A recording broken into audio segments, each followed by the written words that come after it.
Hi everyone, happy Sunday. Hope you can hear me over my air conditioner in the background. I had to turn it on today because it's a balmy 90 some degrees here in beautiful Virginia, just outside of Washington DC. And it's enough. we needed to cool off the house. But anyway, happy Sunday. And I wanted to talk a little bit about a theme that has been a predominant theme of my week. And ironically, I came across a meme this morning, or not a meme, it was just like, something that somebody had posted, and I thought, that wraps up my week very nicely. And I think that I can't imagine anybody not being able to relate to this in some way. But it said, it's not what happens, it's how you react that matters. Train yourself to respond in a way that leads to better outcomes. And I wrote it down on a card so I can kind of remember that, because it was so profound to me, because that's where our power really is, right? Oh, sorry. That's where our power really is. It's in the way we respond or react to situations that are out of our control. And so I look back on some of the ways I used to react before I started doing some work on just that. And you've heard of the scorched earth policy. I had the nuclear arsenal, and something would trigger me and I just would go nuclear and just devastate everything in my path. Either the rage or the built up feeling. And I think if any of us have experienced trauma in our lives, dealing with that trauma is part of our reactions to normal things that other people might go through, and we take it in a completely different way. But that's the way that we've learned to take care of ourselves. And while it's not healthy, certainly it feels like it's out of our control and we can't stop it. And so I would take everything personally, absolutely everything, anything anybody said or I perceived having them done. Like, for some reason I thought everyone was watching me, everyone was criticizing me, and that was also part of my trigger. So, doing some deep work, I realized this week when I had some issues at work, and I won't get into the details because I don't feel comfortable sharing that part. But the gist was, there was going to be a conflict, and I don't like conflict. Again, that's a trauma response from me personally. I understand that. I don't like conflict. I want everybody just to get along, do their job, just happy, right? And not everybody can do that. So there was an issue with someone at work, and there was some emails exchanging, and I saw that this person was becoming more and more volatile, and it was something completely out of my control. I just simply wanted them to do their job, right? Simple.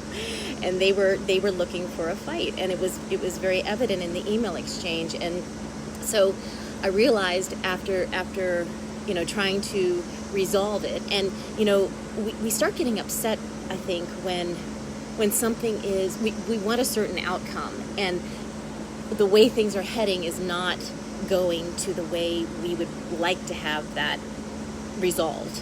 And the conflict was escalating, and I was trying to diffuse it. And so I was getting very stressed because I knew that this was going to be a conflict. And again, I don't want conflict. I don't like confrontation. And so when I received that last email from this person, I looked at my Fitbit. My heart rate was 111 beats per minute. And that's like, I'm running. And it's usually around 60. So that was an extreme stress response from me. And so the stress that was going on in my head manifested itself into the cells of my body and created a physical stress response. So it makes perfect sense that when we're under stress of any kind, or being faced to react or respond in any kind of way, we feel it in our body. We feel our heart pounding, our feeling sick to our stomach. That was all stuff that I was feeling at the time. And so what I did, because I felt it building up in my body, and I literally stood up, got away from my desk, and walked away to take a couple minutes of really deep breathing, and just physically removing myself from the situation. Although, we're all working remotely, it was removing myself from my desk, my email, all of that. And I thought, this is out of my control. So I walked it through rationally. What can I do about this? This is not what I want. This is not the direction I want it to go, certainly. So I'm not responding to that volatile, what was being given towards me. And, several years ago, I would have met it, face on, like, I'm not taking this, you don't talk to me this way, but again, because I know that this is going to escalate if I get involved in the confrontation, that was not my end goal. I wanted it resolved.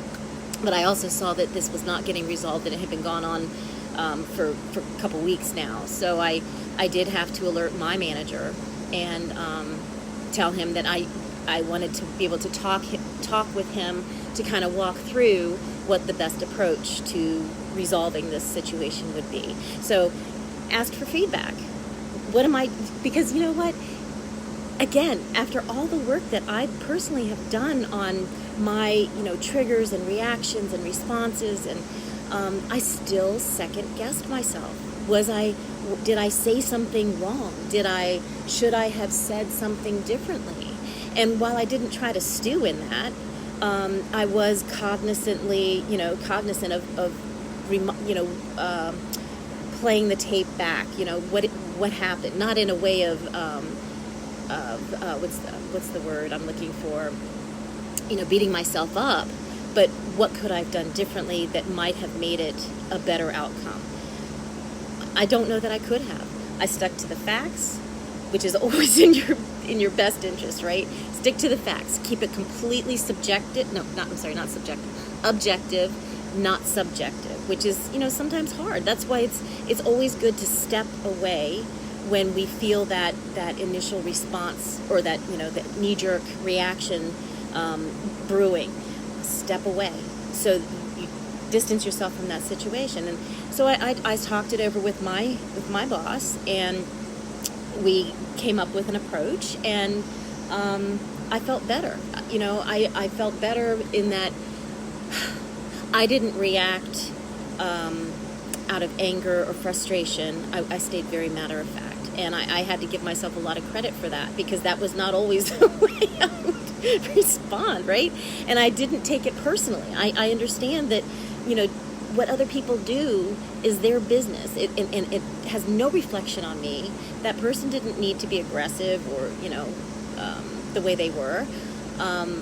They could have kept it, professional. And I couldn't change that. I have zero control over what other people do. Ask me. If you have kids, you understand. you can guide them and kind of give them advice and, push them in the right direction, but you can't make them do anything really. And, kids grow up to be people. But, that was a really interesting week I had, and it was nice in a way to remind myself how far I've come. And I think, even with little things, we've all had problems with our either coworkers or boss, or, people who report to us. And, so we all have to deal with these kinds of situations, right? And in a really super easy way to check your reactions is when you're sitting in traffic. We all have to sit in traffic at some point, and we know that, road rage is real. And, when perfect example, somebody might cut you off, and you get so mad because you've been sitting there waiting for that light, and they just zoom in and cut you off and take it. And you're like, I don't want to say all bad words, because when I'm driving, I have some really creative things that I've come up with over the years. Don't want to teach you those, but so you're raving and saying all these horrible things and to this person, and they either don't look at you because they have no idea what they did. They're absolutely clueless. And so you look like a maniac, just screaming, raving by yourself in your car, and everybody's passing you going, what the heck? But that feeling that you have when you're reacting that way, nobody else cares. They're going on, doing their own thing, going to work, having the time of their life, rocking out to whatever they're listening to on the radio, and you are fuming so much that it ruins your day if you allow it to go that way. So my point is that instead of reacting, that very first, bad word that comes out of your mouth towards that other driver, try to take a deep breath. It's not the end of the world. Maybe you're going to lose a minute. Realistically, it's not worth ruining the rest of your day because some oblivious person, or deliberately or not deliberately, cuts you off. That feeling that you get is simply not worth it. So it's that stepping back before you let it go further. And so I kind of wanted to challenge everybody. Let's